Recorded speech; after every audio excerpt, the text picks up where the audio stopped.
샬롬. 오늘 설교 제목은 그가 누구이기에 바람과 바다도 순종하는가. Who is this? Even the wind and the waves obey him. 본문의 말씀은 예수께서 풍랑을 잔잔케 하시는 사건으로 마가복음 4장 35절에서 41절, 누가복음 8장 22절에서 25절에도 기록되어져 있습니다. 저물 때 예수께서 제자들에 이르시되 우리가 호수 저편으로 건너가자 하시니 제자들이 예수와 함께 따랐고 다른 배들도 함께 하였습니다. 배가 출발할 때 예수께서는 배의 뒤편에서 베개를 베고 잠이 드셨는데 마침 광풍이 일어나 배가 물결에 덮이게 되었습니다. 제자들이 예수를 깨우며 이르되 선생님이여 우리가 죽게 된 것을 돌보지 아니하시나이까. 주여 구원하소서 우리가 죽겠나이다. 예수께서 이르시되 어찌하여 무서워하느냐 믿음이 적은 자들아. 마가복음에서는 너에게 믿음이 없느냐, 누가복음에서는 너희 믿음이 어디 있느냐. 예수께서 곧 일어나사 바람과 바다를 꾸짖으시며 잠잠하라 고요하라 하시니 바람이 그치고 아주 잔잔하게 되었습니다. 사람들이 놀랍게 여기르되 이 사람이 어떤 사람이기에 바람과 바다도 순종하는가 하였습니다. 첫 번째로 나의 인생은 머피의 법칙 같다? 누가복음 8장 22절에서 23절에 보면 제자들과 함께 배에 오르사 그들에게 이르시되 호수 저편으로 건너가자 하시매 이에 떠나 행선할 때 예수께서 잠이 드셨더니 마침 광풍이 호수로 내리치매 배에 물이 가득하게 되어 위태한지라. 여기서 잠깐 주목해야 될 단어가 있습니다.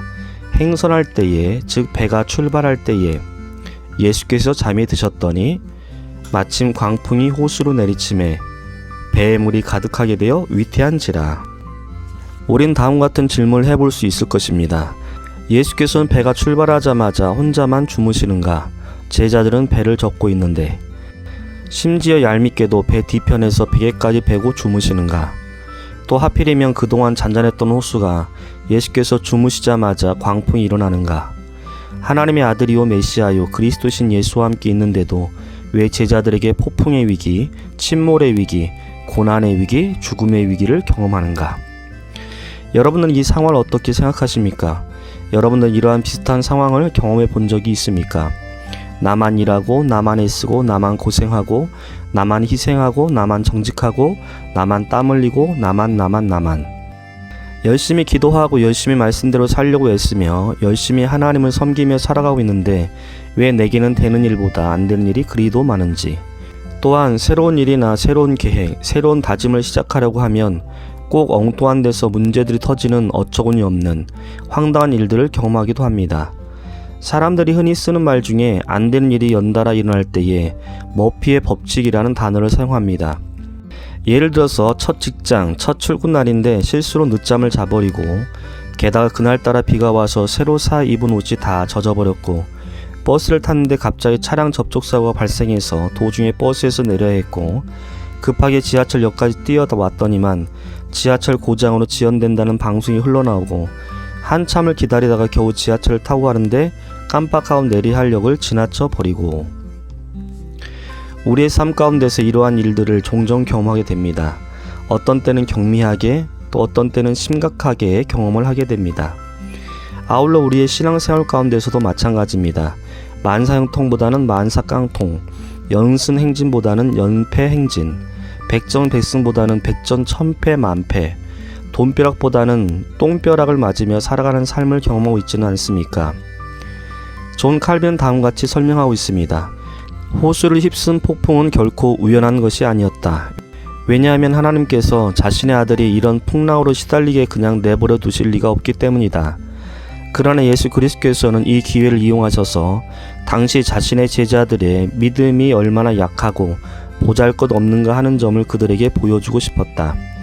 예수 그리스도의 수면은 자연스러운 잠 그대로였지만 이것을 통해 제자들로 하여금 자신들의 연약함을 더욱 잘 깨닫게 하는 효과를 수반하고 있었다. 그러므로 예수 그리스도께서 주무시고 폭풍이 심하게 일어 재앙의 일보 직전까지 파도가 배에 넘실거리게 된 모든 일들은 하나님의 숨은 섭리의 지배를 받고 있었다라고 볼 수 있다. 이와 같이 파도가 사도들의 넘실거릴 때 그동안 숨겨져 있던 그들의 연약함이 드러나는 것처럼 우리에게 고난이 닥쳐 우리를 삼킬 정도로 덤비는 것은 우리의 인내를 시험하려는 곧 우리의 숨겨진 연약함을 드러내기 위한 하나님의 뜻이 숨어 있다는 사실이다.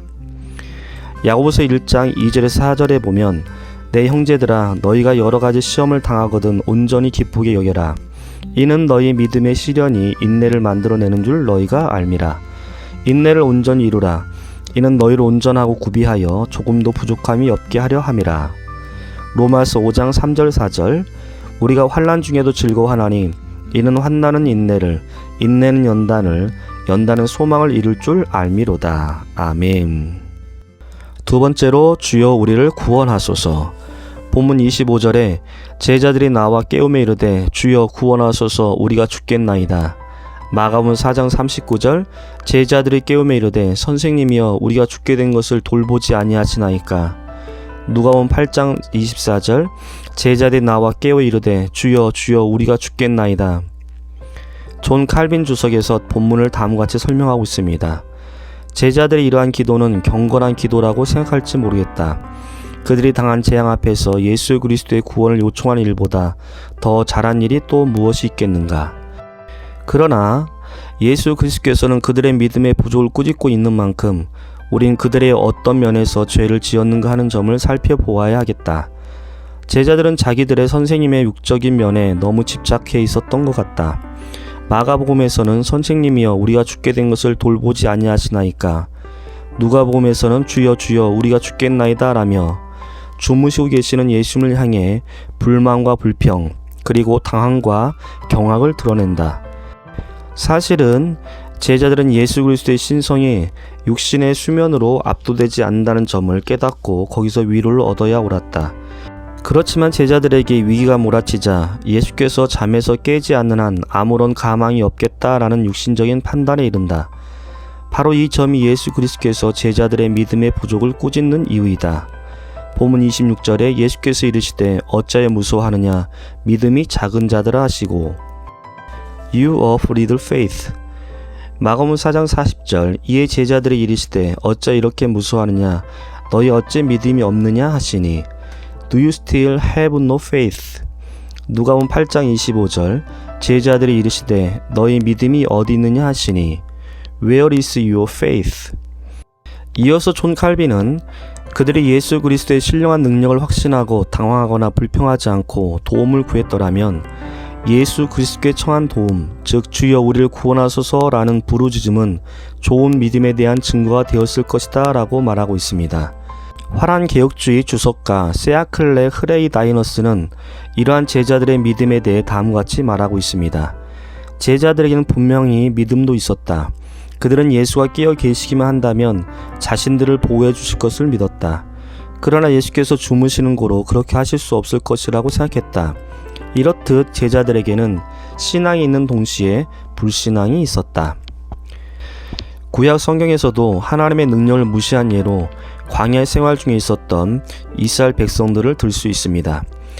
출애굽기 16장 17장에 보면 이스라엘 자손 온 회중이 그 광야에서 모세와 아론을 원망하여 이스라엘 자손이 그들에게 이르되 우리가 애굽 땅에서 고기 가마 곁에 앉아있던 때와 떡을 배불리 먹던 때에 여호와의 손에 죽었더라면 좋았을 것을 너희가 이 광야로 우리를 인도하여 내어 이 온 회중이 줄여 죽게 하는도다. 이스라엘 자손의 온 회중이 여호와의 명령대로 신 광야에서 떠나 그 노정대로 행하여 르비딤에 장막을 쳤으나 백성의 마실 물이 없는지라. 백성이 모세와 다투이르되 우리에게 물을 주어 마시게 하라. 모세가 그들에게 이르되 너희가 어찌하여 나와 다투느냐 너희가 어찌하여 여호와를 시험하느냐.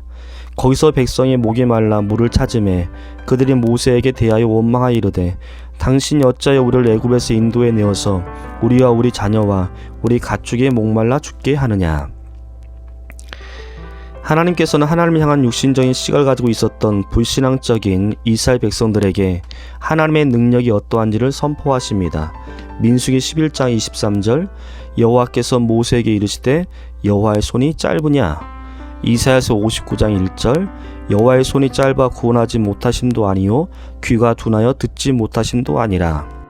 신명기 8장 2절에서 6절에 보면 내 하나님 여호와께서 이 40년 동안에 내게 광야길을 걷게 하신 것을 기억하라. 이는 너를 낮추시며 너를 시험하사 내 마음이 어떠한지 그 명령을 지키는지 지키지 않는지 알려 하심이라. 너를 낮추시며 너를 줄이게 하시며 또 너도 알지 못하며 내 조상들도 알지 못하는 만나를 내게 먹이신 것은 사람이 떡으로만 사는 것이 아니요 여호와 입에서 나오는 모든 말씀으로 사는 줄을 내가 알게 하려 하심이니라. 이 40년 동안에 내 의복이 헤어지지 아니하였고 내 발이 부르트지 아니하였느니라. 너는 사람이 그 아들을 징계한 같이 내 하나님 여호와께서 너를 징계하시는 줄을 마음에 생각하고 내 하나님 여호와의 명령을 지켜 그의 길을 따라가며 그를 경외할지니라. 다시 본문으로 돌아가서 본문 26절에 예수께서 이르시되 곧 일어나사 바람과 바다를 꾸짖으시니 아주 잔잔하게 되거늘. 마가복음 4장 39절 예수께서 깨어 바람을 꾸짖으시며 바다들이 이르시되 잠잠하라 고요하라 하시니 바람이 그치고 아주 잔잔해지더라. 누가복음 8장 24절 예수께서 잠을 깨사 바람과 바다를 꾸짖으시니 이에 그쳐 잔잔해지더라. 존 칼빈 자신의 주석에서 다음같이 설명하고 있습니다. 예수 그리스도께서는 말 없는 자연에게 자신의 음성의 능력을 발휘할 수 있다는 점을 보여주려는 뜻에서 바람과 바다를 꾸짖으신다라고 기록하고 있습니다. 여기서 꾸짖는다라는 단어는 헬라어로 에피티마오라는 단어를 쓰는데 책망하다, 금하다라는 뜻을 갖고 있습니다. 또한 감각이 없는 바람과 바다가 하나님의 명령을 순종할 뿐만 아니라 불경건한 자들 역시 그들의 모든 고집에도 불구하고 순종케 하신다. 시편 46편 9절 10절 그가 땅끝까지 전쟁을 쉬게 하시며 활을 꺾고 창을 끊으며 수레를 불사르시는도다. 이르시기를 너희는 가만히 있어 내가 하나님됨을 알지어다. 아멘. 결론입니다. 본문 27절에 그 사람들이 놀랍게 이르되 이가 어떠한 사람이기에 바람과 바다도 순종하는가 하더라. 마가복음 4장 41절 그들이 심히 두려워하여 서로 말하되 그가 누구이기에 바람과 바다도 순종하는가 하였더라. 누가복음 8장 25절 그들이 두려워하고 놀랍게 여겨 서로 말하되 그가 누구이기에 바람과 물을 명하매 순종하는가 하더라. 바람과 바다가 예수 그리스도께 순종한다는 점에서 그분의 신령한 능력이 충분히 입증되고 있다는 뜻이 될 것이다 라고 존 칼빈은 자신의 주석에서 말하고 있습니다. 또한 박윤선 목사님 주석에서는 바람과 바다가 예수께 순종하였으니 이것은 그가 하나님이심을 보여준다 라고 말하고 있습니다. 사랑하는 성도 여러분, 하나님은 전지전능하신 분이십니다. 우리의 도움은 천지를 지으신 하나님께 있습니다. 하나님은 우리의 모든 삶, 즉 과거, 현재, 미래에 영원까지 지키십니다. 날마다 이 믿음 붙잡고 자신을 위해, 가정을 위해, 교회 공동체와 이 땅을 위해 주여 우리를 구원하소서 부르짖는 그리스도인이 됩시다. 아멘.